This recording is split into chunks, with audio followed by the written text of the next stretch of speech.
ఏపీలో కొత్త జిల్లాలు రెవెన్యూ డివిజన్ల పునర్వ్యవస్థీకరణ మీద తుది ఉత్తర్వులు విడుదలయ్యాయి. మార్కాపురం కేంద్రంగా మార్కాపురం జిల్లా, రంపచోడవరం కేంద్రంగా పోలవరం జిల్లాను ఏర్పాటు చేస్తున్నట్లు ఇందులో ప్రభుత్వం తెలిపింది. దీంతో ఏపీలో జిల్లాల సంఖ్య 28కి చేరింది. అటు 5 కొత్త రెవెన్యూ డివిజన్ల ఏర్పాటుతో పాటు పలు డివిజన్లు, మండలాల సరిహద్దులు మార్చింది. రేపటి నుంచి ఇవి అమల్లోకి వస్తాయని పేర్కొంది.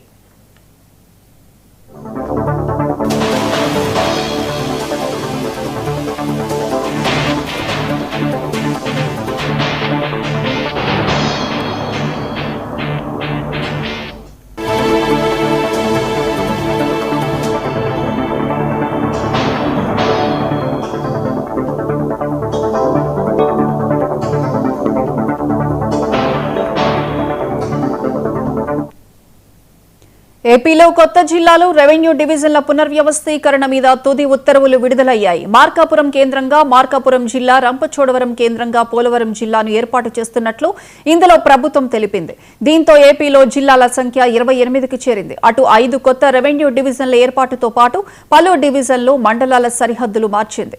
రేపటి నుంచి ఇవి అమల్లోకి వస్తాయని పేర్కొంది. ఇక ఇదే అంశానికి సంబంధించి పూర్తి అప్డేట్స్ మా ప్రతినిధి కొండలరావు ఫోన్ లైన్లో అందిస్తారు. కొండలరావు. Thank you Priyanka.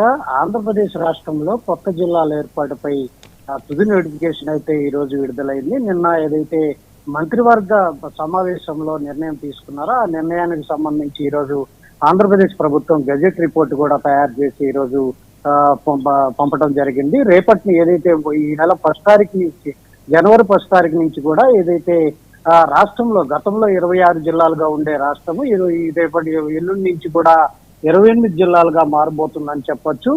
దీంతో పాటు ఏదైతే రంపచోడవరం జిల్లా కావచ్చు, మార్కాపురం జిల్లా కావచ్చు, ఈ రెండింటిని కొత్త జిల్లాలుగా మారుస్తూ కూడా గెజెట్ రిపోర్టు తయారు చేసిన నేపథ్యం కనపడుతుంది. రంపచోడవరం హెడ్ క్వార్టర్ గా పోలవరం జిల్లాను ఏర్పాటు చేస్తూ ఉత్తర్వులు జారీ చేశారు. మార్కాపురం హెడ్ క్వార్టర్ గా మార్కాపురం జిల్లాను ఏర్పాటు చేస్తూ ఉత్తర్వులు చేసిన నేపథ్యం కనపడుతుంది. రేపటి నుంచి కొత్త జిల్లాలు ఏర్పాటుకు సంబంధించి అమల్లోకి వస్తున్న నేపథ్యంలో 2 కొత్త జిల్లాల ఏర్పాటులో రాష్ట్రంలో మొత్తం 28కి మాత్రం చేరినట్టు కూడా తెలుస్తుంది. మరోవైపు ఏదైతే రాష్ట్రాల జిల్లాల సరిహద్దులతో పాటు కొన్ని రెవెన్యూ డివిజన్లు కూడా కొత్తగా 5 రెవెన్యూ డివిజన్లు కూడా ఆంధ్రప్రదేశ్ రాష్ట్రంలో తీసుకురావడం జరిగింది. ఏదైతే అన్నమయ్య జిల్లా హెడ్ క్వార్టర్ గా ఉన్నటువంటి రాయచోటి నుంచి మదనపల్లికి మారుస్తూ కూడా నోటిఫికేషన్ జారీ చేసిన నేపథ్యం కనపడుతుంది. మరోవైపు ఏదైతే 5 రెవెన్యూ డివిజన్లు ఏర్పాటు చేస్తూ నోటిఫికేషన్ అయితే విడుదల చేసింది. పలు రెవెన్యూ డివిజన్లు, మండలాలు, సరిహద్దులు కూడా